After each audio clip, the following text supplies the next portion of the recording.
1 minute கழிச்சு என்ன ஆகுதுன்னா அந்த கத்தி வந்து அப்படியே ரெட்டிஷ் ஆகிடுச்சு.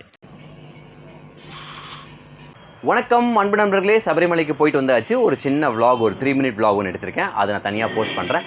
இப்போ நம்ம பார்க்க போகிறது என்ன அப்படின்னா DIY இண்டக்ஷன் கிட். இந்த கிட்டை வச்சுட்டு இண்டக்ஷன் ஸ்டவ் எப்படி ஆப்ரேட் ஆகுது அப்படிங்கிறத நம்ம டெமான்ஸ்ட்ரேட் பண்ண முடியும். இப்போ நான் வந்து ஒரு இரும்போ இல்லை ஒரு பாத்திரமோ இது மேலே வைக்கும்போது என்ன ஆகும் அப்படின்னா அதில் வந்து இன்டியூஸ் ஆகும். அந்த பாத்திரத்தில் அந்த மேக்னெட்டிக் ஃபீல்டு இன்டியூஸ் ஆகும். இன்டியூஸ் ஆகிடுச்சுன்னா அது கரண்ட் ஃப்ளோ ஆகும். பார்த்தீங்களா, அந்த கரண்ட் பேர் எடி கரண்ட் சொல்லுவாங்க. அந்த எடி கரண்ட் தான் என்ன ஆகுதுன்னா ஹீட்டாக வந்து கன்வெர்ட் ஒரு இடத்துல வந்து மூவ் ஆகும்போது அது ஹீட் ஜென்ரேட் பண்ணும். ஹீட் ஜென்ரேட் பண்ணால் ஆட்டோமேட்டிக்காக பாத்திரம் சூடாகும். நீங்கள் உள்ளே எந்த பொருள் போட்டாலும் அதுவும் சூடாக ஆரம்பிச்சிருது. இப்போ நான் ஒரு கத்தி புதுசாக எடுத்துக்கிறேன். கத்தியை பாருங்கள், நான் உள்ளே வைக்கிறேன். அதில் எந்த கான்டாக்ட்டுமே இருக்காது.